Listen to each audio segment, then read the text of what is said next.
Let's get right into it. There are two main ways to get rid of this malware, a manual and an automatic method. The manual method is the same as the guide we show on our website, but with one distinction. Sometimes the malware changes how it works, and it's just not possible to update this video. If the tutorial you see here doesn't get the job done, visit our website from the link in the description and look there. On the other hand, the automatic method is what I call the easy way, because I verified the malware can be removed with Spy Hunter. This will take as much time as a cup of coffee, scrape the thing right off your PC, and you get insurance that it won't come back because Spy Hunter will block it. You can sign up for a free trial, but if you buy directly, you get 15% off with code HTRG15 or by simply clicking the promo link in the description. If you want the future protection, purchasing the tool now to get the discount is definitely worth it. Here's how to set everything up. Click the link in the video's description, download and run the Spy Hunter installer, and then just follow the prompts. Once the installation finishes, click the Buy button in the top right, and you'll be given the option to choose between starting your free trial or directly purchasing the tool. If you go for the free trial version, you'll be redirected to an activation form where you'll need to enter some personal data and your credit card details. Then you'll receive an email with an activation code. To use it, you'll need to create a Spy Hunter account where you must enter the code to begin your free trial. If you directly opt to purchase the app, click Buy, choose a subscription option, and enter our promotional code. Then select your preferred payment method and enter the required details. You'll soon receive an activation code in your email that you must enter in Spy Hunter to start using the app.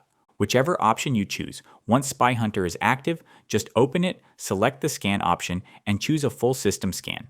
This can take some time depending on your PC and how much data is stored in it, but it's worth the wait. Once the scan is done and any potential rogue items are detected, click Next to check the scan details and then select Next again to let Spy Hunter take care of business. After that, the tool will likely ask you to restart your PC.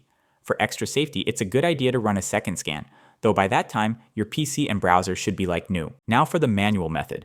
If you are still here, it's time to roll up your sleeves because this part will require a bit more effort on your end. Note that malware changes the names of its files and processes all the time, so I can't give you any specifics here. Therefore, you'll need to trust your own judgment when deciding what to delete. Alternatively, you can always opt for the automatic method mentioned earlier.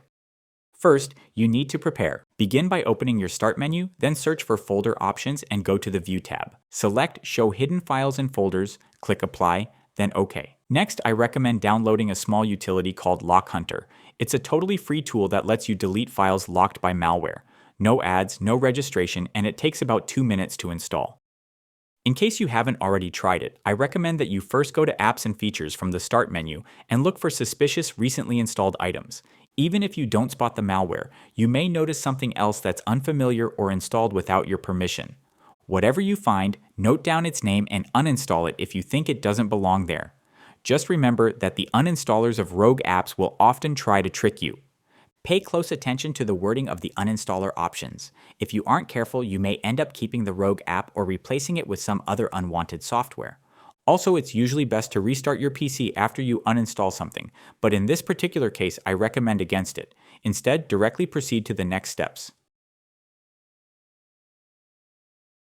Open the Task Manager and click More Details if you are seeing the simplified version. Sort the processes by memory or CPU usage. Look out for anything using large amounts of resources without it being from a program you recognize. Note that malware rarely labels itself with its actual name. It might have an inconspicuous name like Updater or Service Host, but if you think it looks strange and uses a ton of resources, it warrants further investigation. When you find a suspicious process, right-click it and choose Open File Location. If that folder and its contents look linked to the malware, everything there must go. Just select all items and try to delete them.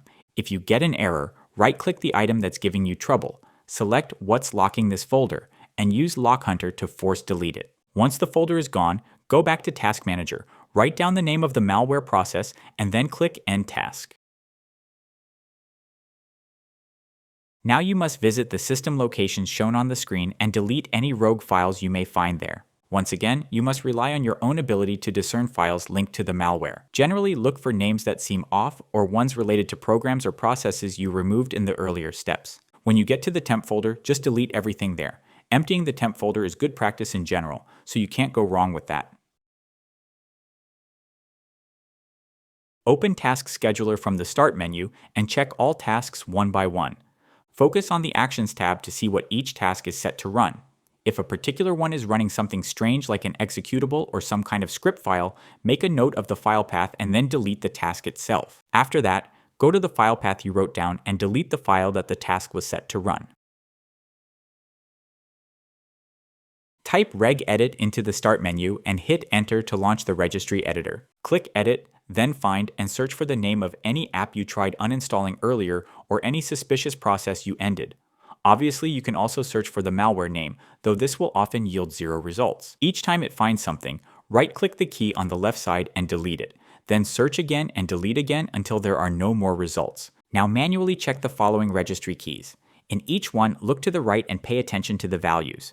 If any of them seem related to the malware, delete them but don't touch the actual key. Do this for each of the listed keys, and once you are done, the malware will hopefully be gone from your system. But in case you're still getting signs of infection, remember that SpyHunter 5 is always there to help you clean your system.